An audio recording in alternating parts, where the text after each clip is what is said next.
Poderá parecer um pouco singular ou estranho que se escolha um conhecido e reputadíssimo pediatra português para apresentar um livro sobre a Europa. A Fundação gosta de surpreender, por um lado, e gosta de pensar o futuro. E, em nome do futuro, dava de imediato a palavra a um dos maiores especialistas portugueses sobre o futuro, o professor Eduardo Sá. Muito obrigado.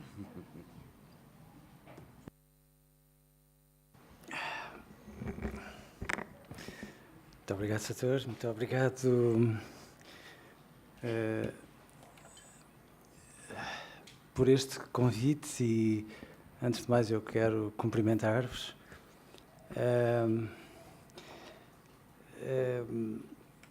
Eu, quando vinha para cá, estava muito embaraçado, porque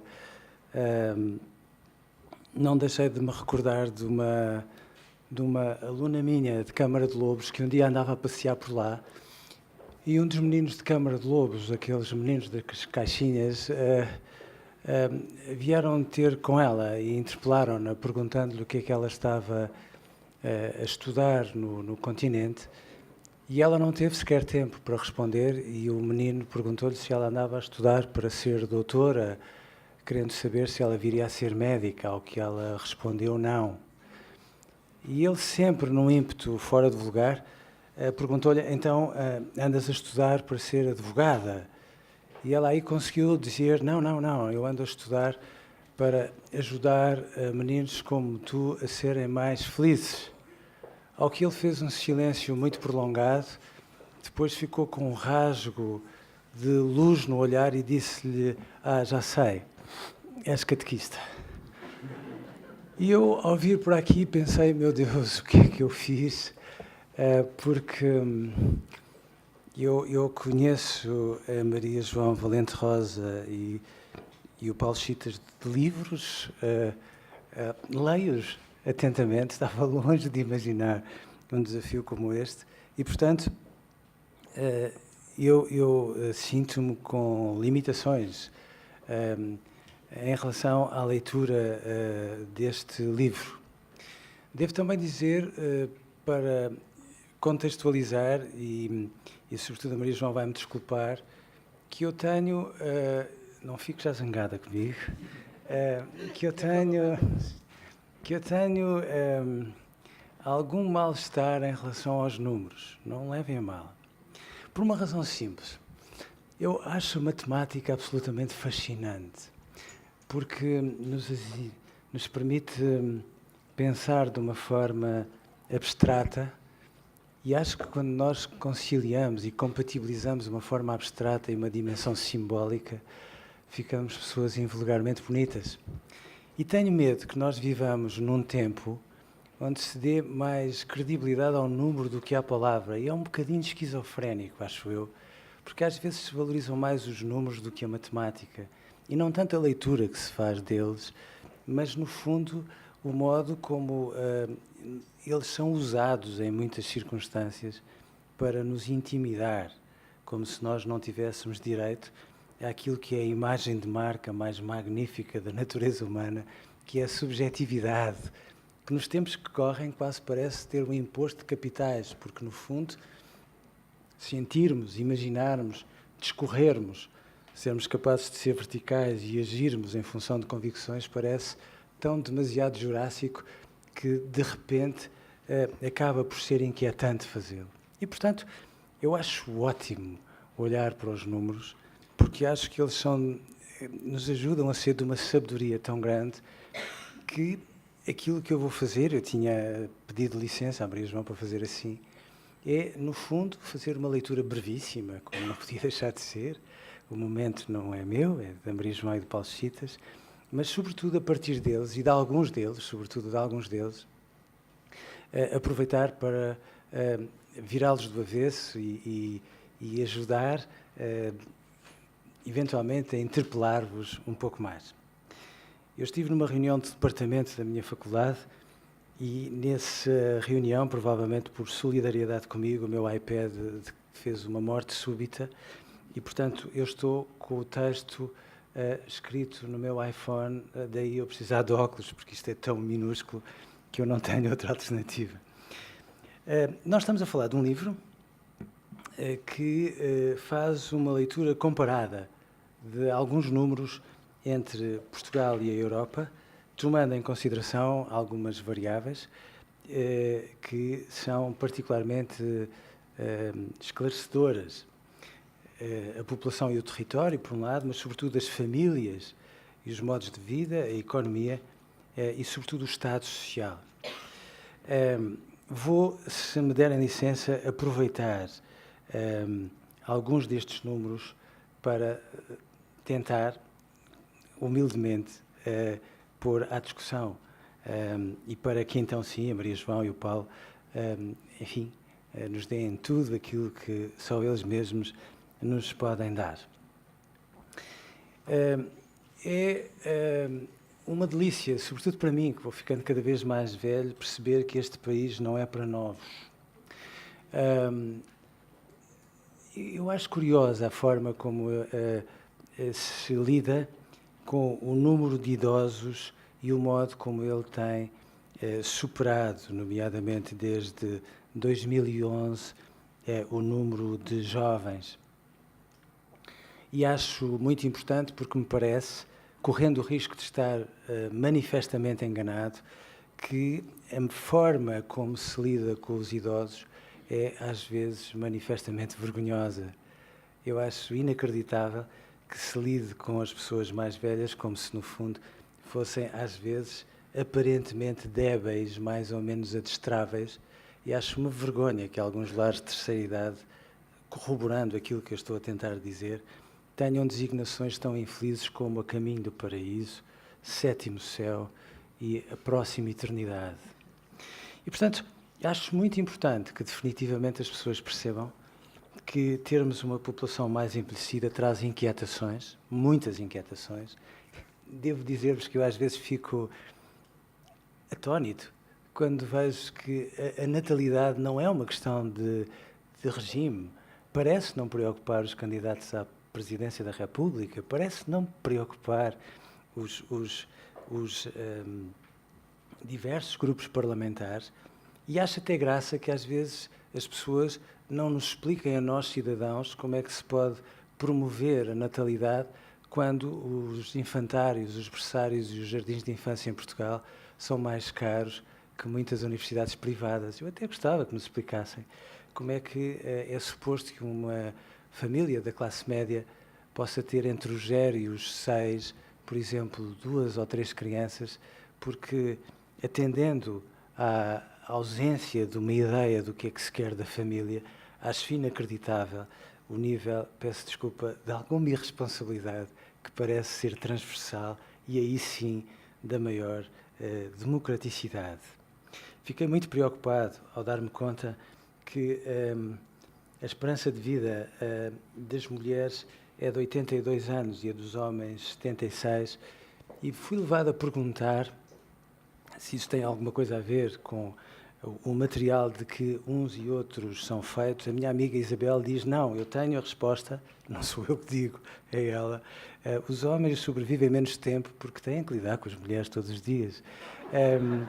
Mas eu acho que há um pormenor aqui que é curioso. Eu acho, sinceramente, que a educação do homem é uma questão de saúde pública, porque continua-se, por mais que as pessoas sejam abertas, a assumir que um homem que chora não é um homem, é um maricas, e que um homem ter uma abertura fácil no coração é qualquer coisa mais ou menos proibitivo, de tal maneira que quando um homem quer dizer a uma mulher qualquer coisa como amo-te, fala de uma forma tão encriptada como algum discurso político, vale a verdade, que o melhor que muitas mulheres conseguem fazer é presumir que ele está a dizer que ama. Mas há um pormenor aqui que eu acho que é curioso, eu não me quero estender por aqui, é só um à parte. Acho muito curioso que os números da escola, vamos vê-los já a seguir, acho muito curiosos os números da escola. Em primeiro lugar, porque o mundo se democratizou de dentro para fora da escola. E em segundo lugar, porque se calhar há cada vez mais quadros de mérito na escola, menos aqueles que porventura deviam existir. eu achava ótimo que à porta de cada escola houvesse um quadro de honra para os alunos faladores, porque a escola é um sítio onde as pessoas têm que falar, e quanto menos se fala, menos se aprende a falar. Quanto menos se aprende a falar, mais se sente, mas não exprimindo e não discorrendo e não agindo sobre isso, mais se adoece. E, portanto, eu acho que os homens vão adoecendo mais para a vida e morrendo mais precocemente, porque vão fazendo cada vez menos uso, também por influência da escola, do equipamento de base com que vêm equipados, a sensibilidade e tudo o resto, que faz com que eles também tenham, aliás, lágrimas com cloreto de sódio, queiram ser felizes e tudo mais, como, aliás, qualquer mulher. Acho muito curioso também que nós tomemos em consideração que este país tem cada vez mais, desculpem a provocação e desculpem se interpretarem porventura como assintosa, este país tem cada vez mais filhos ilegítimos. Porque se nós pegarmos na fórmula de antigamente, que seriam aqueles que nasceriam fora do casamento, então esta é a realidade com a qual nós temos que lidar, e devo dizer-vos que é uma realidade que eu considero magnífica, porque nos vai obrigar a reformular a noção de família. Acho muito importante também darmos conta como as famílias têm vindo a ser cada vez mais alteradas em Portugal e na União Europeia. O número dos agregados, o número médio, a dimensão média de um agregado familiar na União Europeia é de 2,4%, em Portugal um bocadinho mais, 2,7%. Mas aquilo que eu acho que é muito importante é que nós possamos cada vez mais assumir que talvez os laços de consanguinidade não sejam aquilo que fundam a noção de família. Seria ótimo que fosse assim, mas muitas vezes não é. E, portanto, muitas vezes as pessoas da nossa família não são pessoas com quem temos relações de consanguinidade, são pessoas que sabem pôr legendas no nosso coração e, de preferência, sabem até um bocadinho mais de nós do que nós próprios. Às vezes, com os anos, há pessoas da nossa família que vão ficando estranhas, coladas a nós, e de repente, termos a noção das famílias, da dimensão das famílias, talvez nos obrigue a perguntar: mas até que ponto é que a noção de família não tem que ser, obrigatoriamente, a noção de uma família alargada, que estes números, inevitavelmente, nos interpelam de uma forma vertical. Acho também muito curioso que, se em 1970, na União Europeia, terá havido 3,4 milhões de casamentos, neste momento, em 2010, acabaram por existir só 2,3 milhões e, portanto, há em qualquer coisa como 40 anos um decréscimo verdadeiramente assustador, e é muito curioso observar que nestas circunstâncias há uma taxa muito significativa de divórcio.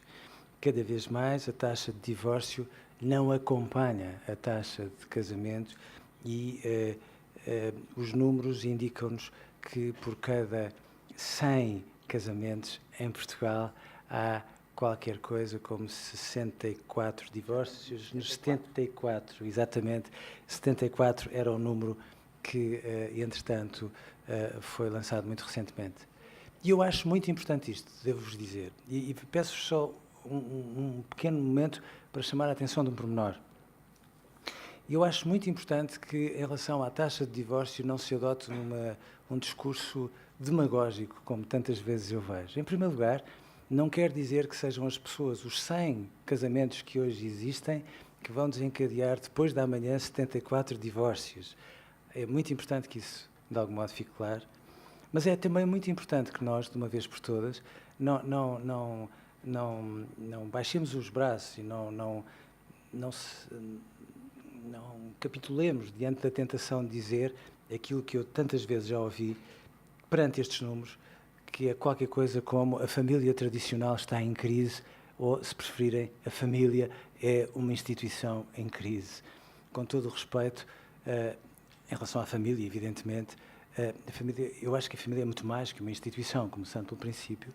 E depois, por outro lado, eu gostava que talvez nós tivéssemos a humildade de assumir que as pessoas só se divorciam porque acreditam que podem ser felizes e que, se nós quisermos ser mesmo ousados, tomando em consideração as dimensões emocionais que compõem as pessoas, talvez então nós possamos dizer que, tomando em consideração os casamentos, talvez haja 3 tipos de casamentos. Aqueles que são amizades coloridas, que porventura são a maioria, dramaticamente. Aqueles que funcionam como planos de poupança-reforma e que, atendendo à crise, já tiveram melhores dias. E uma pequena percentagem que são uniões de facto por dentro.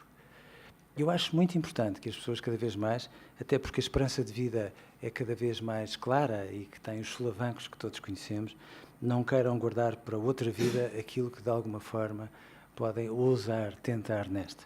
E, portanto, é dos números mais interpelantes e mais desafiantes, até porque isto tem outro tipo de consequências. O Estado português vai ter que perceber que uma realidade como esta vai ter impacto no sistema judicial, porque, inevitavelmente, os tribunais da família, e peço-vos desculpa, da criança, que talvez não sejam só menores, têm que ter outra reformulação e outra configuração.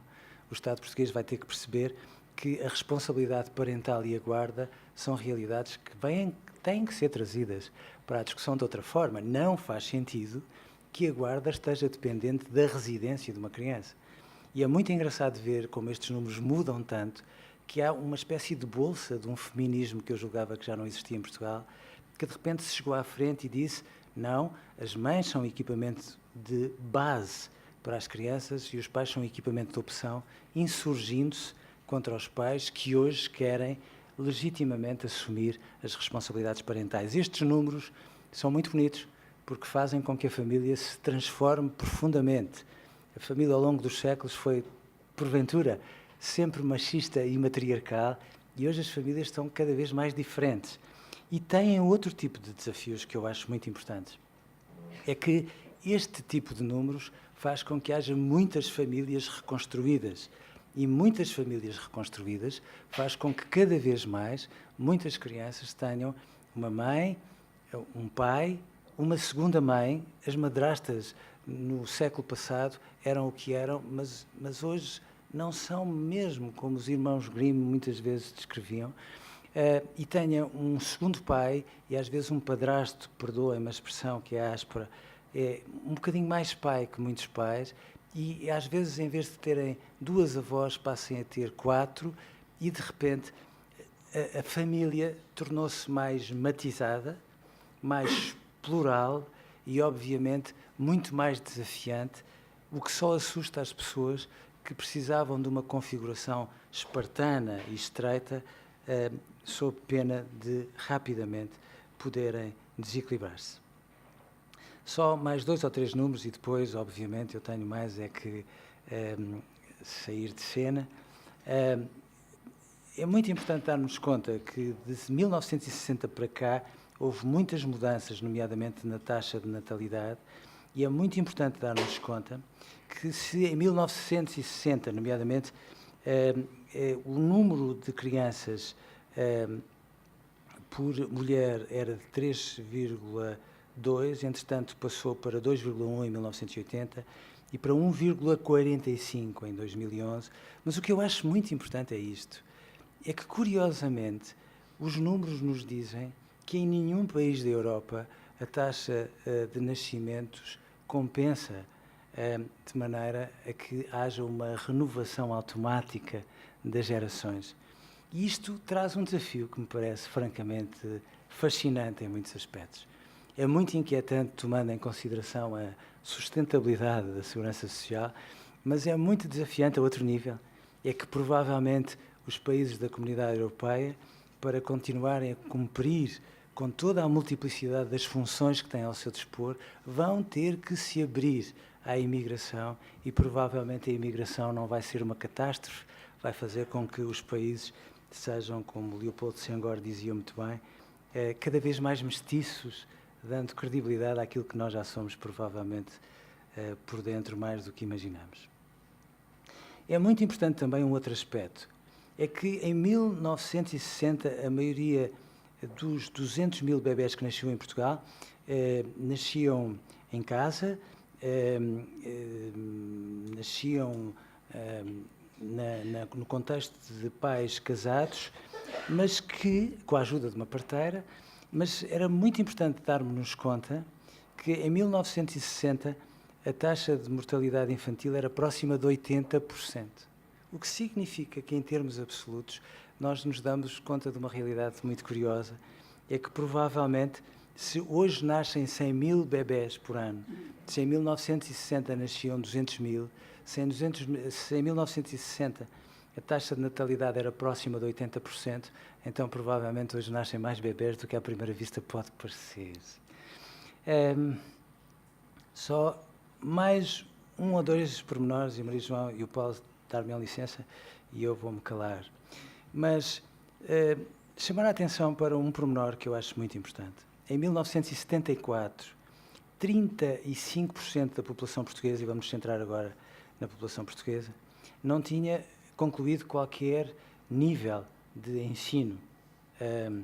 Quem suspira pelo antigo regime às vezes esquece deste pormenor.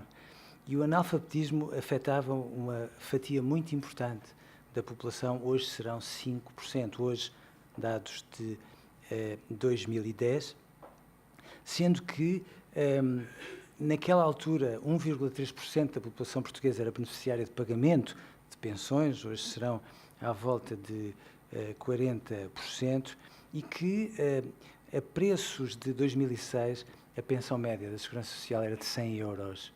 E, portanto, de facto, independentemente das leituras ou das interpretações, enfim, políticas que queiram fazer, de facto, o Estado Social deu um solavanco importante, que se calhar foi tão importante, que em 1980 as despesas do Estado per capita com a educação eram de 256 euros por ano e 30 anos depois triplicou. E, portanto, nós gastamos saudavelmente, digo eu, cada vez mais dinheiro com a educação e com a saúde. A proporção de gastos com a saúde ainda foi mais significativa. Isto faz com que o mundo esteja a mudar na Europa e em Portugal. Último aspecto. Claro que me preocupa que o Comitê Português para a Unicef diga que são cada vez mais as crianças portuguesas que estão próximo da pobreza.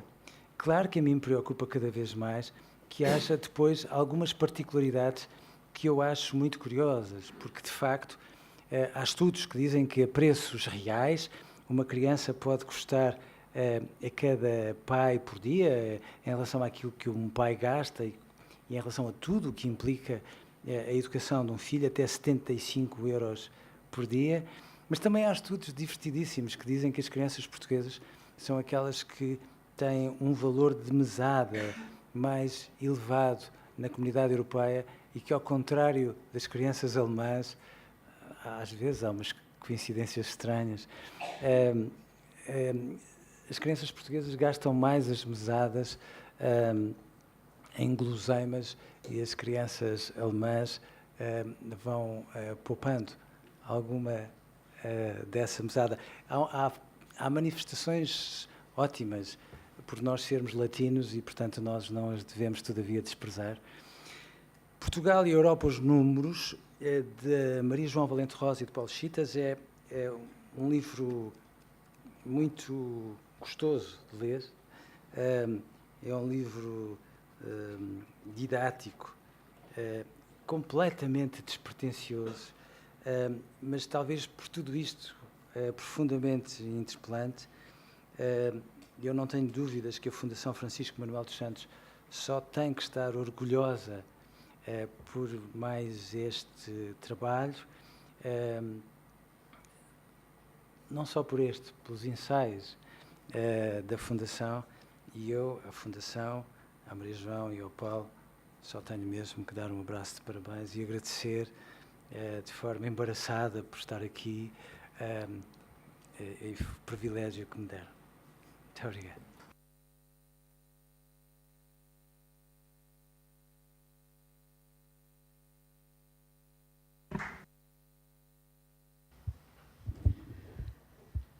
Muito boa tarde a todos. Começo naturalmente por agradecer os comentários do Eduardo, mas também por agradecer, em meu nome e em nome do Paulo Chitas, o convite que a Fundação Francisco Manuel dos Santos nos fez para iniciarmos um novo projeto, um novo ensaio, neste caso Portugal e Europa aos números. Já tínhamos feito em 2010 já tínhamos escrito um outro ensaio, que era Portugal, os números. Parece que há aqui alguma certa obsessão com os números, de facto, 2 ensaios sempre com os números à cabeça. O Eduardo disse que começou por dizer que tem algum mal-estar em relação aos números. Achei muito interessante aquilo que disse, mas de facto conviveu muito bem com eles pela exposição que fez. E sobre os números fez tantas reflexões. O que eu quero dizer com isto é que nós aqui, neste livro, não estamos a falar de números abstratos. Estamos, de algum modo, a falar de números que somos nós todos, somos nós que fazemos estes números, porque são números que têm a ver com os nossos comportamentos, com as nossas características, com as nossas formas de estar em sociedade. Portanto, não são números que nos sejam, de algum modo, estranhos. E, por isso, e são esses os números que aqui falamos, não é de outros, e daí também, porventura, o interesse que esses números podem despertar em nós para nos compreendermos melhor na sociedade em que estamos. E eu realmente, apesar de não ter nenhuma obsessão com números, porque de facto não tenho, acho que os números são um ponto essencial para erguermos a nossa reflexão. Porque os números, no fundo, relatam factos. E sobre os factos, então, o exercício todo de pensamento pode, de algum modo, ser desenvolvido. E é nessa ótica, vá lá, que este livro foi trabalhado por mim e pelo Paulo Chitas, escrito naturalmente de uma forma simples, mas tendo consciência que, como alguém disse em tempos, 99% das estatísticas só contam 49% das histórias. E, nesse sentido, nós lançámos a contar os 51% de histórias, mas são histórias nossas, ou seja, partimos dos números e, a partir deles, tentámos contar a nossa história sobre o modo como víamos Portugal. Portugal não sozinho, Portugal já não é um país isolado, mas Portugal num quadro de referência que já é o seu quadro natural de existência, que é a Europa.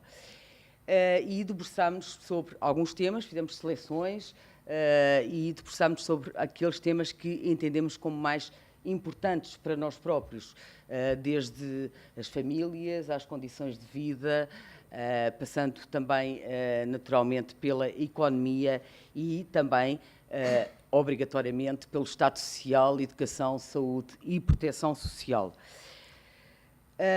Como vimos da exposição que foi feita, Portugal, de facto, mudou muito. E é interessante, aos mais variados níveis, e podemos ir buscar os mais diversos indicadores, mas é interessante também percebermos que Portugal, nessas mudanças, não esteve sozinho. Ou seja, muitas das mudanças que aconteceram em Portugal estão, de algum modo, em sintonia ou em linha com algumas das tendências que se observam na quase esmagadora maioria dos países da Europa. Há uma coisa que é certa: em muitos dos indicadores e das análises que foram aqui feitas, percebemos que Portugal começou mais tarde, mas que, em alguns casos, tentou acompanhar o ritmo de outros países que, de algum modo, já estavam à nossa frente. Mas o primeiro ponto que eu gostaria aqui de assinalar, complementando um pouco o que foi aqui dito, é que Portugal não está... muitas das tendências não são tendências exclusivas do nosso país. Ou seja, o envelhecer, nós não estamos a envelhecer sozinhos. Portugal é um país particularmente envelhecido, mas todos os países da União Europeia são países envelhecidos, aliás, e estão a envelhecer. Aliás, a Europa, como sabemos, é já conhecida como o continente grisalho. Não é nada que nos seja exclusivo a nós, mas, de algum modo, também tem a ver connosco. E eu aqui diria, ainda bem que estamos a envelhecer. Eu ficaria preocupada se não estivéssemos a envelhecer, porque era sinal que algumas conquistas extremamente importantes que também assinalou que foram dadas, nomeadamente no que diz respeito às condições de vida das populações, não tinham sido conseguidas. Por outro lado, também, em relação às famílias, tanto mudou em relação às famílias. Por outro lado, o casamento também já não é o que era, já não há casamentos quase para a vida. Também vivemos muito mais tempo, vivemos quase 2 vidas, por comparação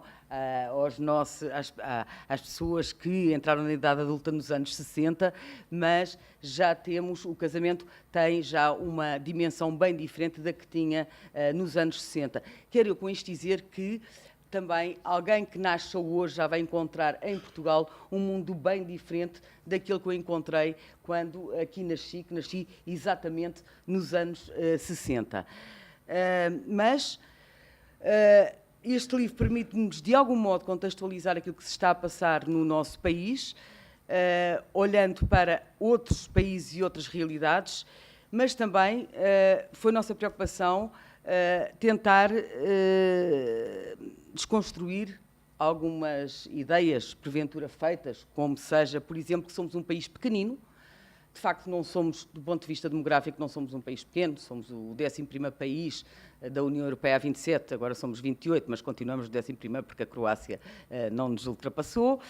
Também aquela ideia feita, por vezes, tão repetida, que não somos exemplares em nada. Há um exemplo que também aqui foi notado, que é o exemplo da taxa de mortalidade infantil, que é um exemplo que nos orgulha bastante, e essa questão é uma questão digna de nota e que nos coloca no patamar de cima em termos de um bom exemplo. Também que muitas vezes se diz que somos um país de famílias tradicionais, e aqui foi tão bem apresentada as alterações. Se calhar, neste momento, há um tipo de família, que é a tal família, pai, mãe e filhos do mesmo casamento, que de facto já não tem a importância que tinha no passado, e novas famílias, novas formas de conjugalidade começam a afirmar-se. De facto, o número de nascimentos, por exemplo, fora do casamento, tem vindo a aumentar de modo particularmente importante. Aliás, temos níveis de nascimentos de fora de casamento que nos aproximam bastante dos níveis do norte da Europa, dos países do norte da Europa. Somos o casamento também, como eu dizia há pouco, já não é um laço para toda a vida. Os casamentos, os divórcios estão também a aumentar, o número de recasamentos também ele a aumentar. Temos famílias diferentes, temos temos formas de vivermos a conjugalidade diferente. Há múltiplas formas. Hoje em dia, a família no singular talvez faça cada vez menos sentido de ser referida. Outras ideias, como também particularmente salientes quando falamos do nosso país, como estudar não compensa. Quando olhamos para nós e para os outros países da União Europeia, percebemos que, de facto, estudar compensa, e compensa também muito em Portugal. E que somos um país de doutores e de engenheiros. Quando olhamos para as nossas percentagens baixíssimas de população ainda com o ensino secundário ou mais, por comparação à média da União Europeia, chegamos então à conclusão que é falso, claramente falso, sermos um país que temos pessoas qualificadas em excesso. Isto são algumas ideias, e outras que o livro, de algum modo, que o ensaio, de algum modo, tenta explorar, e também tenta explorar algumas fragilidades de Portugal, como seja a questão de trabalharmos muitas horas e de termos tão baixa produtividade. A questão, mais uma vez, da qualificação e da educação. São ideias e são pontos que, de algum modo, nos fragilizam quando olhamos para nós em relação com os outros, e que nós tentamos discutir, porque é um assunto que não diz respeito apenas a mim ou ao Paulo, ou quem está nesta sala, mas é um assunto que pensamos que interessa a todos, porque todos fazemos parte desta sociedade e partilhamos desta sociedade, não só do país Portugal, mas também de um país entendido de uma forma mais larga.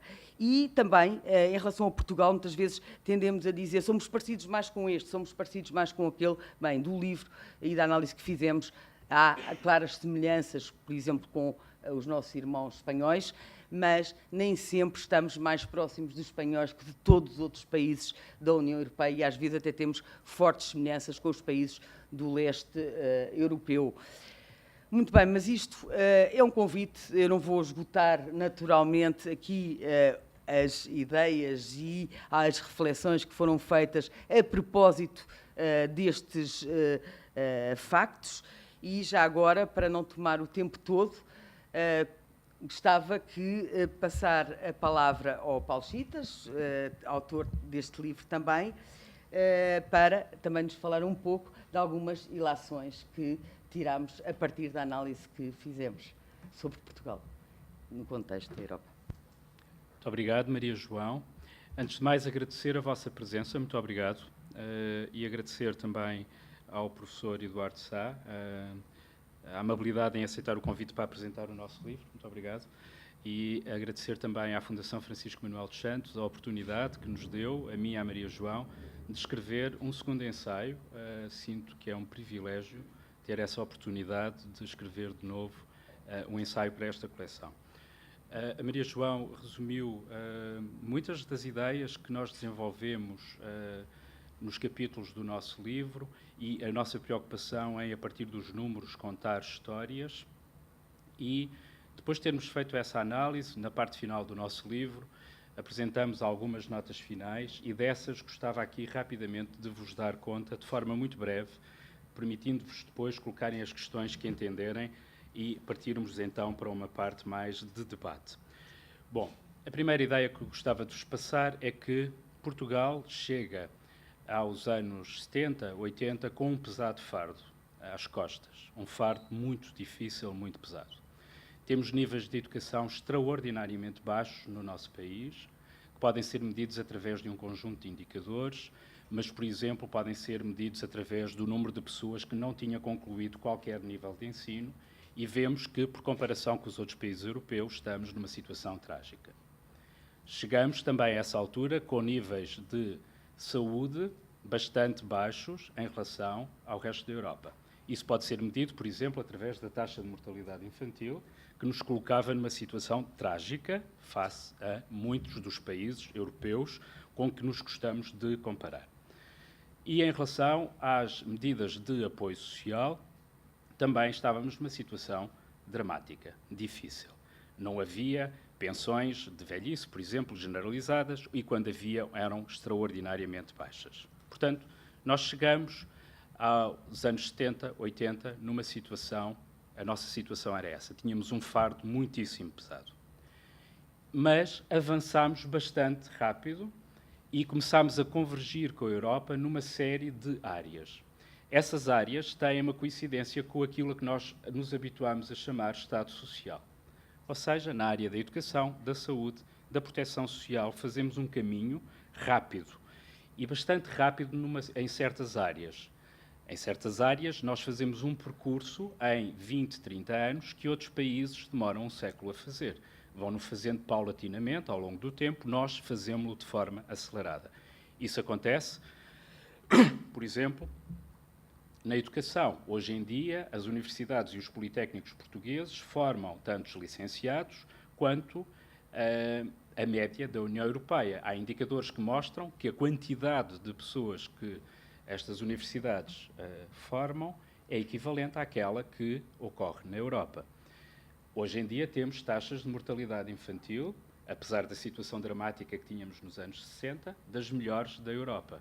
Valores que nos colocam entre os 10 melhores países da União Europeia em termos desse indicador, que é um indicador importante para avaliar a qualidade dos sistemas de saúde. A Organização Mundial de Saúde, referimos-nos no nosso livro, classificou o nosso sistema de saúde, há uns anos, entre os melhores do mundo. Portanto, também aí fizemos um caminho e uma passagem bastante rápida. E no que diz respeito ao apoio social, generalizámos, a partir dos anos 80, um conjunto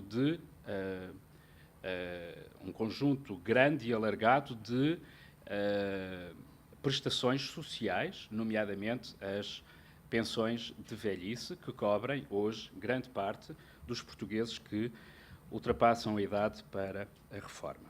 Portanto, primeira ideia, fardo pesado. Segunda ideia, convergimos nas áreas a que nos habituámos a chamar Estado Social de forma rápida com a Europa. Terceira ideia, depois disto chegámos a uma altura de ressaca. Isto correu bem, mas teve uns efeitos com os quais nós não estamos a lidar bem neste momento.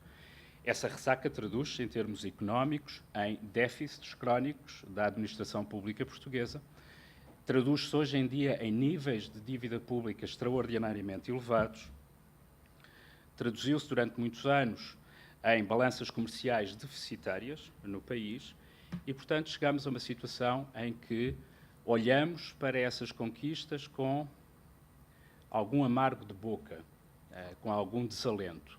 Olhamos para essas conquistas que nos permitiram convergir com a Europa com alguma insatisfação.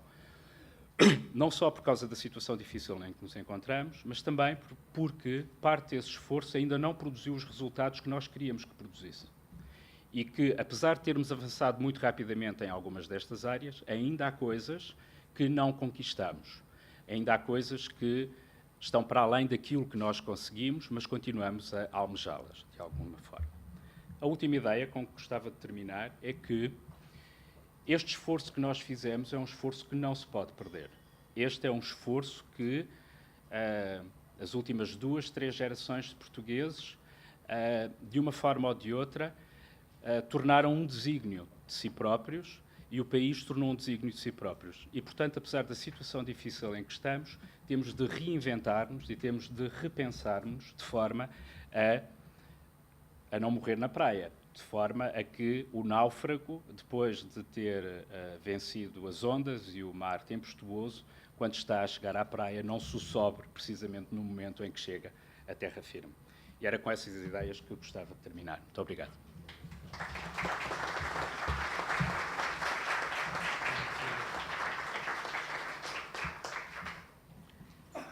Quem desejar formular algumas perguntas, pedia apenas, dado o adiantado da hora, que fosse relativamente sintético. Não sei se existem perguntas.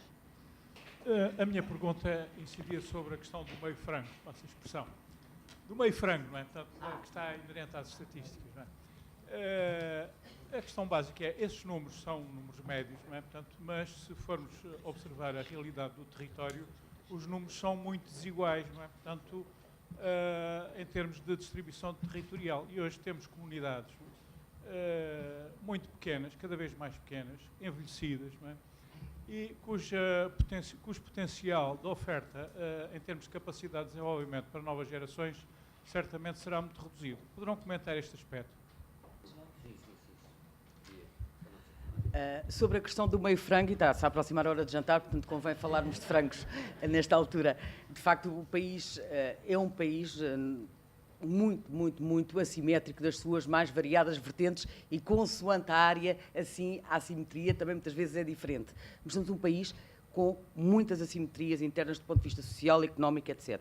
Mas, não obstante essas mesmas assimetrias, que não foi nosso intuito tratá-las, portanto estamos a falar de médias nacionais, é um país que no todo contribui para determinadas médias. E é nessa ótica que nós, como país, nos comparamos com os outros. Mas tal não significa, quando olhamos para o envelhecimento, por exemplo, em termos nacionais, nós temos cerca de 130 pessoas com 65 e mais anos por cada 100 pessoas com menos de 15 anos, mas existem municípios do país em que essa relação é de 500, ou seja, 5 pessoas com 65 e mais por cada uma que tem menos de 15. Portanto, umas diferenças, e temos outros municípios que estão exatamente na situação contrária. No entanto, de algum modo, apesar destas diferenças, as tendências estão lá. Uns de uma forma mais acentuada, outros de uma forma menos acentuada, mas as tendências estão lá. E por isso, o que nós tentámos neste ensaio foi, essencialmente, assinalar as tendências e, desse modo, olharmos para as tendências em relação com os outros países da União Europeia aos mais variados níveis. Não sei se... Acho que está respondido. Talvez dessemos a oportunidade. Mais alguma pergunta? Não sei. Fecha o...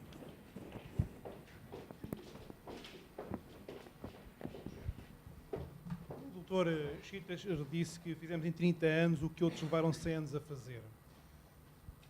Mas eu gostaria que o senhor me explicasse. O Santa Maria, o São João, os hospitais universitários do Porto foram feitos nos últimos 30 anos. É que para haver melhorias de saúde é preciso haver infraestruturas. Ora, quem criou as infraestruturas foi o Estado Novo. No campo da educação, quem é que criou milhares de escolas, centenas de liceus, instituiu as universidades? As universidades, a maioria das universidades que falou aqui nos institutos politécnicos é Estado Novo. A Universidade do Minho, a Universidade dos Açores, a Universidade de Aveiro, a Universidade Nova de Lisboa, a Universidade de Évora, a Universidade do Algarve, o Instituto da Universidade da Beira Interior, que entretanto é a Universidade da Beira Interior, o Instituto da Universidade de Trás-os-Montes, tudo isso foram obras do Estado Novo. Ora, para ter estas estatísticas que são quantidades, não revelam qualidade, e a qualidade é um aspecto fundamental, no meu entender, foi preciso ver obras, e essas obras são anteriores a estes valores. Por outro lado, é pena não fazer um estudo a recuar antes do Estado Novo, que é para as pessoas terem uma ideia da evolução que houve no regime. Basta ser que o analfabetismo em Portugal, em 1926, andava nos 70%. Em 74 eram 26%. Hoje, 9%. E isto em termos de quantidade. Porque em termos de qualidade, o analfabetismo funcional hoje em dia é superior a 40%. Falou-se ainda em educação também. Portanto, não era possível haver aumento das habilitações literárias sem haver estas infraestruturas todas. Por outro lado, é sabido que o conceito que hoje em dia se tem do doutoramento, por exemplo, não é o conceito que se tinha há 50 anos. Hoje em dia, o doutoramento é um negócio para as universidades. As universidades vivem da venda de doutoramentos e de licenciaturas, especialmente as particulares. Ora, isto era um princípio completamente impensável há 50 anos atrás. Não lhe parece que isto devia ter sido em consideração, que para haver esta evolução foi preciso que as infraestruturas tivessem sido construídas antes, além de que deixaram cá grandes reservas de ouro, muitos milhões de contos em divisas, que, entretanto, grande parte foi derretida, e esta evolução fez-se à custa de... Eu acho que já percebi a sua pergunta e acho que estou em condições... E das esmolas da União Europeia. É bom não esquecer que muito daquilo que foi feito de bom em Portugal foi graças às esmolas da União Europeia. Acho que já percebi a sua pergunta, Obrigado. Estou em condições de responder, agradeço-lhe a sua questão. Mas os factos são os factos. É nos anos 80 que se generaliza o ensino até aos 9 anos. As infraestruturas podiam cá estar, as escolas, mas, na verdade, os portugueses começam a estudar durante 9 anos de escolaridade obrigatória em meados dos anos 80. Podiam cá estar os hospitais, mas as mulheres portuguesas nos anos 60 tinham os filhos em casa e os filhos morriam bastante. Morriam 80 por cada 1000 no início dos anos 60. E é só nos anos 80 que as taxas de mortalidade infantil, que são um indicador internacionalmente válido para avaliar a qualidade da saúde de um país, de uma sociedade, começam a baixar. Portanto, se parte dessa infraestrutura, como o senhor notou na sua questão, existia, na verdade, não existia aquilo que transforma as sociedades, que não é só o cimento, ou a pedra, ou os edifícios, mas que é o seu funcionamento. São os professores, é a comunidade educativa, são os alunos, são as pessoas que se inscrevem nas universidades. E, portanto, os números, de facto, não nos permitem tirar outras conclusões. Grande parte deste salto ocorre em Portugal a partir da década de 80, e essa convergência que eu assinalei aqui e da qual vos transmiti algumas ideias fortes, acontece, de facto, nos últimos 20 ou 30 anos em Portugal. Eu gostaria só de acrescentar uma questão. Quando falamos de 74, esquecemos de um ponto também, que é o crítico, para além dos outros todos, e que tem a ver com a ausência de liberdade. E E se calhar podíamos ter tudo. Não tínhamos, porque também quando olhamos para os tais números, tínhamos os tais 26% que não sabia ler nem escrever, um quarto da população não sabia ler nem escrever. Isso é pesadíssimo. Quando nós olhamos para outros países, como França, Bélgica ou países do norte da Europa, onde esses níveis já tinham sido ultrapassados por baixo no início do século XX. Portanto, isto é uma questão grave, é uma questão... mas havia interesse na altura que apenas as pessoas se limitassem àquela tripla que é saber ler, escrever e contar e pouco mais não pensar. Porque o não pensar colocava em risco outras questões e a segurança. E, nesse sentido, para além daquilo que o Paulo disse relativamente aos números, e nós sabemos que os números não esgotam as sociedades, ou seja, e era a tal questão que eu dizia há pouco, e não temos a ambição de esgotar tudo o que podia ser dito a propósito da sociedade, mas algo que fica bem claro é que a questão da liberdade é uma questão que muitas vezes os números acabam por refletir, mas acabam por refletir de uma forma, porventura, menos óbvia do que aquela que não podemos reduzir a sociedade a infraestruturas. E temos que pensar nela a um nível, na minha perspectiva, na nossa perspectiva, de uma forma um pouco diferente. E por isso é só essa nota essa nota que gostaria de fazer em relação ao passado e quando olhamos para o passado por comparação àquilo que temos hoje. E permitam-me só este desabafo. Eu realmente era muito nova quando aconteceu 74, mas isto é um desabafo muito pessoal, mas por mais, mesmo admitindo que não existia, sabemos, mas mesmo admitindo que Portugal tinha tudo, eu não gostaria de voltar a esse tempo porque faltava aquilo que eu considero a peça-chave para nós sermos pessoas de pleno direito, é sermos livres. Na corrupção não há liberdade. Na corrupção não há liberdade. Portugal é um dos países mais corruptos da Europa, não se esqueça. Eu, relativamente a números, A liberdade é falsa. relativamente a números, estamos às 8 da noite e só queria dizer o seguinte, um regime, antes de mais, um regime ditatorial que caracteriza-se por abafar os números. Quando se deu em 1967, e há aqui muita gente, eu já era nascido, mas ainda relativamente novo, quando se deu a maior tragédia natural sobre Lisboa, depois do terremoto de 1755, as cheias de 1967, sobre as quais não existe sequer um único artigo, enquanto nós temos dezenas de livros sobre o terremoto de 1755, mas essas cheias vitimaram no espaço de uma noite cerca de 600 a 700 pessoas. A imprensa ao início começou a dar os números. A partir do quarto, quinto dia, quando a contagem dos mortos não apenas por afogamento, mas por afogamento por lama, devido aos desabamentos nas periferias de Lisboa, bairros de barracas de pessoas que vinham viver para Lisboa devido ao êxodo rural, ao fim do quarto ou quinto dia, e eu estou a estudar isso e, portanto, posso dizer que sei do que falo, os números foram censurados. Por isso, simplesmente, os jornais deixaram de publicar os números. Porquê? Porque os números revelavam coisas tão singulares como esta. Com os mesmos índices de precipitação, nas periferias pobres de Lisboa morreram numa noite 600 pessoas. Em Cascais morreu uma. Penso que esses números são tão eloquentes e o abafamento desses números é tão eloquente também do que é um regime, que mostra também um pouco qual é a missão desta Fundação, sobretudo quando lançou a Pordata. Apresentar os números para que as pessoas, a partir deles, reflitam. Isto é, a censura dos números é a censura da realidade. Poderemos, a partir dela, fazer as leituras que quisermos, como, aliás, o professor Eduardo Sá hoje fez a sua leitura, muito vocacionada para a área em que é um dos nossos maiores especialistas. Se tivéssemos convidado um economista, falaria talvez mais das guloseimas das crianças alemãs e das poupanças das crianças portuguesas, ou vice-versa, mas são os números que, na sua crueza, exprimem uma realidade. E essa realidade constitui, apresentada objetivamente, o fundamento desta fundação, a partir do qual podemos pensar livremente e perguntar livremente também.